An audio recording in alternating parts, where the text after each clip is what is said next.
يا مساء الجمال. حكايتنا بدأت في روما مع جون ضابط الاف بي اي، وده راجل واثق من نفسه وعارف هو بيعمل ايه كويس، وبيقولك ان جاتله معلومة بان بيضة كليوباترا هتتسرق من متحف هناك، ودي واحدة من 3 بيضات اثرية نادرة كانوا متقدمين هدية للملكة كليوباترا. فبيقرر جون يبلغ الانتربول بقيادة الست دي واسمها بيري عشان يلحقوا التحفة قبل ما تتسرق. وقتها بيري سألته انت جبت المعلومة دي منين؟ فقالك من الملك. وهنا عايز اعرفك ان الملك ده شخصية اسطورية في عالم السرقة والنصب، بالبلدي كده اخطر حرامي في العالم، ومحدش عارف هو مين ولا شكله ايه. المهم مدير المتحف ما كانش مصدق الهبل اللي جون بيقوله، وقالك انه مأمن البيضة كويس، بس صاحبنا اثبت له ان البيضة اللي معروضة في المتحف مزيفة، وطلب منه يقفلوا مخارج المتحف قبل ما الحرامي يهرب بالبيضة الحقيقية. ساعتها بيشوف واحد بيطلع يجري من بين الناس، معنى كده انه الحرامي، وفضل امن المتحف ومعاهم جون وكمان الانتربول بيجروا وراه،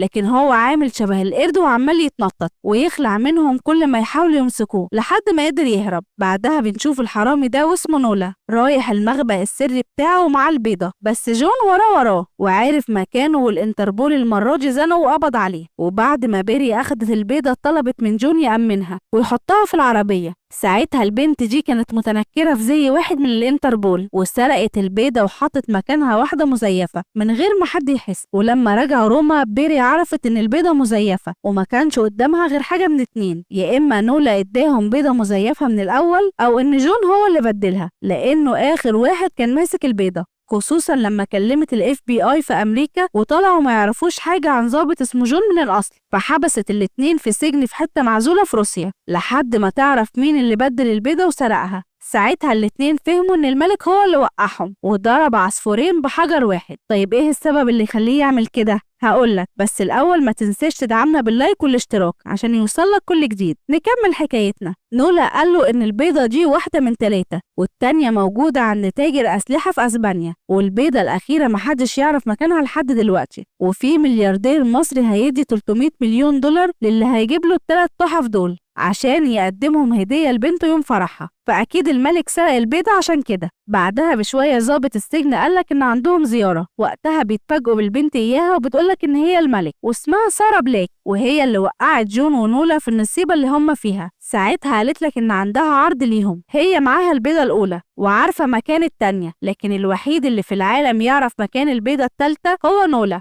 فطلبت منه يقول لها عن مكانها قصاد نسبة 5% من الفلوس، لكن هو رفض. وبعد ما سابتهم ومشيت جون اقترح على نولا انهم يشتغلوا مع بعض ويمسكوا سارة اللي هي الملك عشان يرجع شغله، وكمان نولان ينتقم منها بعد ما كانت السبب في حبسه. والاتنين حطوا خطة هروب من السجن واخدوا الطيارة اللي موجودة هناك وفلق يا جدع. واول محطة كانت انهم يروحوا حفلة تنكرية في القصر بتاع تاجر السلاح الاسباني اللي عنده البيضة التانية عشان يسرقوها، وهناك بيتفاجئوا بسارة موجودة في الحفلة، لا وكمان مصاحبة تاجر السلاح. بس جون ونولان مهمتهم كانت انهم يسرقوا البيضة التانية قبلها، ولان نولان حرامي محترف غفل الحرس بتوع القصر هو وجون وفك شفرة الخزنة وقدر يوصل للمكان اللي فيه البيضة. وتاني بيتفاجئوا بالولية دي واقفة قدامهم تقولش حرباية، والمفروض ان الاتنين يستفردوا بيها ويقبضوا عليها وهي معاها البيضة، لكن اللي حصل انها هربدت الاتنين، بمعنى اصح نفضتهم وعملت معاهم الصح. مش بس كده، ده تاجر السلاح هو كمان وصل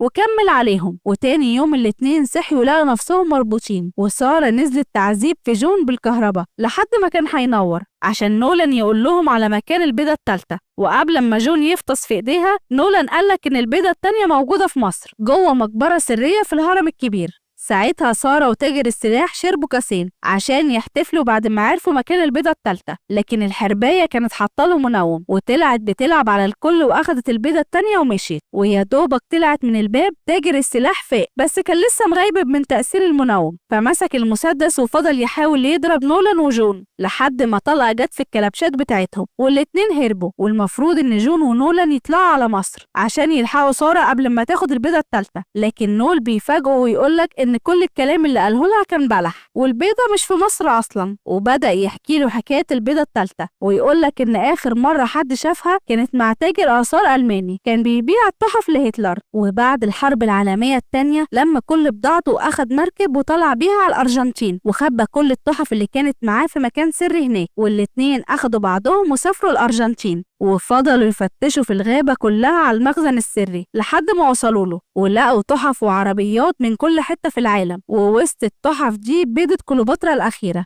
لكن الحرباية هتسيبهم في حالهم؟ لا طبعا، دي طلعت مراقباهم من أول ما هربوا من أسبانيا، لأنها ما اشترتش الكلام اللي قاله نولان. لا وكمان بيري بتاعت الانتربول طلعت كانت مراقباهم من ساعة ما هربوا من السجن، وضرب النار اشتغل. نولان وسارة وجون من جنب، وبيري والانتربول من جنب تاني، وكل واحد اخد عربية انتيكا من اللي متخزنين هناك، وبدأوا يطاردوا بعض جوه نفق لحد ما وصلوا لنهاية النفق، والتلاتة نطوا من العربية في الشلال، ونولان طلع من المية ومعاه البيضة هو وجون، وسارة هي كمان طلعت وما كانتش قادرة تاخد نفسها. فنولان قعد يتنطط عليها ويقول لها انت كده خسرتي، واحنا معانا البيضة التالتة وهتتحبسي في نفس السجن اللي زرتينا فيه. ولسه جون بيلبسها الكلبشات في ايديها، الاتنين نزلوا في بعض بوس واحضان. ساعتها نولان تنح اللي هو ايه الهبل ده، وطلع يا سيدي ان الاتنين جون وسارة متفقين مع بعض من الاول، يعني هو لا ظابط ولا نيلة، وكل اللي حصل كان لعبة منهم عشان يوقعوا نولان ويعرفوا منه مكان البيضة التالتة.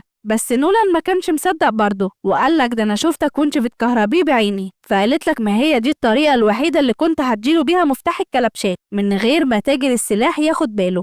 والاتنين ربطوا نولان في شجرة في الغابة وسابوه ومشوا، وبعد كام يوم بيسلموا البيضة للملياردير المصري، والمعلم صارف ومكلف وعامل فرح فرعوني لبنته، وقدم لها التحف هدية جوازها. وهوب الانتربول بقى في كل حتة، واخد التحف وقبضوا على الملياردير وبنته بتهمة التجارة في الآثار. يعني جون وسارة اخدوا الفلوس من الراجل وبلغوا عنه ولبسوه في حيطة، وبعدها بنشوف الاتنين في يخت في وسط البحر وبيستمتعوا بالفلوس المتلتلة اللي معاهم. وقتها بيتفاجئوا بنولان على المركب وبيقولك انا بصراحة بحب اللعبة الحلوة واللي انتوا عملتوه فيا عجبني، بس انا اخدت حقي لان بعد ما سبتوني مربوط في الغابة الانتربول قبض عليا وحبسني في سجن تاني اضخم من الاولاني، وبرضه قدرت اهرب. مش بس كده، ده انا بعت رسالة لبيري فيها تفاصيل الحساب بتاعكم اللي حطيتوا فيها تمن الآثار، يعني انتوا كده رجعتوا على الحديدة. وقبل ما جون يرميه في المية نولان قال لهم انا عندي لكم اقتراح، ما تيجي نشتغل احنا التلاتة مع بعض في عملية اكبر من اللي فاتت وفلوسها احلى. وفي النهاية بنشوف التلاتة قدام متحف اللوفر بيجهزوا للعملية اللي وراها، وكده تخلص حكايتنا. لو عجبك الملخص ما تنساش تدعمنا باللايك والشير والسبسكرايب. كل وسائلنا على السوشيال ميديا هتلاقيها تحت الفيديو وفي اول كومنت.